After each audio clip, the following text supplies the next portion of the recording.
Hi guys, welcome to the Strange Man channel. In this video I will tell interesting stories. What's the sluttiest thing you've ever done? Story 1. Briefly, got blown by two goth chicks in a graveyard. Edit. Since I've had multiple requests for details I will give them to you pervs. The 90 seconds goth scene had a girl-guy ratio of about 5 to 1. If you, as a guy, were willing to put on platform boots, makeup, and tease up the hair, you would have to try very hard not to get laid regularly. There just wasn't any competition. I had the added advantage of being singer, guitarist in a band that was fairly well known in my area. One night immediately after we finished our set, I was getting my gear picked up off the stage. I felt a hand running through my hair from behind me. I had waist-length black hair and it was a feature for a lot of goth girls who liked me. I turned around and a very pretty girl was standing there smiling at me. She said, "I love your band. I love your hair." I went home with her and proceeded to f*** her for the next few weeks. She wasn't really my type for relationship purposes. She was really into magic and spells and it was hard to keep a straight face when she was talking about it. But wise things worked pretty well. One night, her friend stayed at her house for whatever reason. We got a little drunk on screwdrivers. Her friend actually had fire tattooed between her thighs. I will refer to her as fire thighs or FT from here. We were joking about her tattoos that they meant she had gonorrhea. At one point she actually pulled her panties down and showed me that she was very clean. The girl I was banging thought my dumbfounded reaction to her friend was hilarious, so we decided to sneak into a local cemetery that was a popular spot for college students to drink and hang out. You got a view of the whole city from a hill. It was nice. We were drinking and sitting in front of a mausoleum that we had dubbed the Vampire Castle because it was huge and kinda scary at night. My buddy was being really silly and kept putting Fire Thigh's hand on my crotch. FT kept saying stop it, but she was laughing too. At one point my friend was holding FT's hand on my hose and wouldn't let go and FT just started rubbing. They were giggling about the fact that I was hard as a rock at this point. Next thing I knew my hose was out and in their mouths. It was pretty good. Not going to lie. My buddy finished me off with her hand but I got to come on FT's face, which was pretty cool. I think we planned to go home but we had snorted Klonopin at some point and we were way too tired.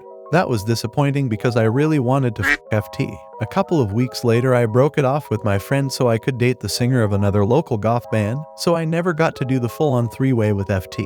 That's my story. A little weird to type all that out, but it. Story 2. Oh god, this is a tie. Met a girl on Tinder that used to be a and is a current Thought she was joking and called her bluff asking to go to the club she used to work at. Went there and had free entry and drinks all night. Went back to my place, she stripped for me, had some 7-10 seconds. Woke up the next morning and she asked if she could use my room to do a cam show. About halfway through her show she walks out and says one of my regulars noticed I was in a different room. I told him I was at a guy's house and he just paid me $100 for you to f*** me. I obliged and she gave me $50 of it. Second is there was a supervisor from work. We'll call her Amy. I thought was pretty cute but she'd turned down going out twice so I left it alone. Her friend, we'll call her Belle, an operational manager. Step higher than a supervisor. Let me know Amy doesn't like going out with people from work but they go out for drinks all the time and Amy actually had interest in me. Belle and I set up a plan where her and Amy will go out for drinks, Belle will text me where they are, and I'll accidentally run into them. Fast forward to that night we are all hammered and get a lift back to my place. Belle passes out as soon as she gets to my place and Amy and I go at it. The next morning Amy wakes up and gets a lift to work. Belle wakes up shortly after, rolls into bed with me, and says, "Do I get a reward for helping you out last night?"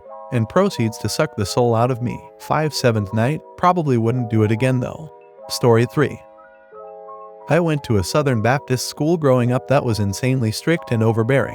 You would be suspended for basic PDA like holding hands or hugging, and to make matters worse, teachers had eyes on the back of their heads. This made for some pretty rebellious times when a few of us devils would plan ahead to try sneak in a makeout session in the few places we knew we could get away with it. Now, our church chapel doubled as the school theater, and unless we were having mass or theater class, that chapel was locked down 24/7. We were having a dress rehearsal and theater class my senior year when I was backstage and realized that someone had left the key in the back door exit behind the stage. There were 2 keys on the keychain and after trying both, I realized they were the same key for the same door. I quickly pocketed one off the keychain and no one was the wiser. This was the kind of good fortune my whole and repressed teen self dreamt about. I had the hots for this girl and we had managed to sneak away several times, make out, and get our hands under each other's shirts a few times too, but nothing more because we were always so scared of getting caught and expelled.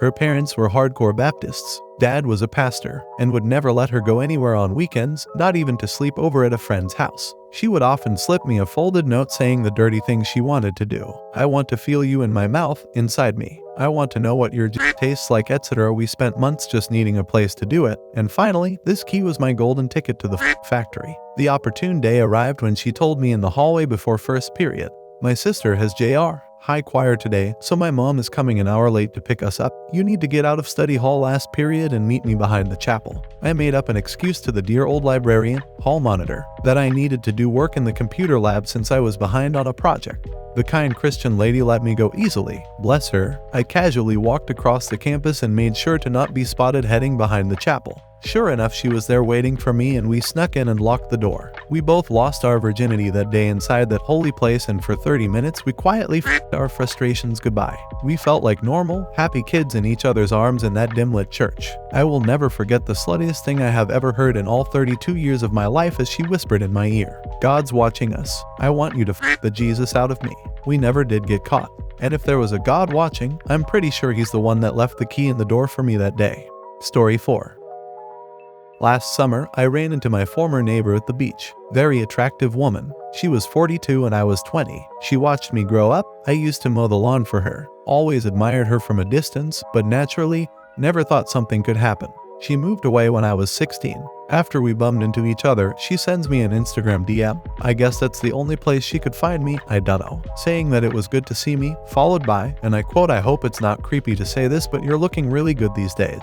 Game on. She picked me up in her soccer mom mobile and I enjoyed a refined We banged lots. It was unreal. We still talk and send the odd naughty pic, but we both agreed it probably wasn't best to get too attached.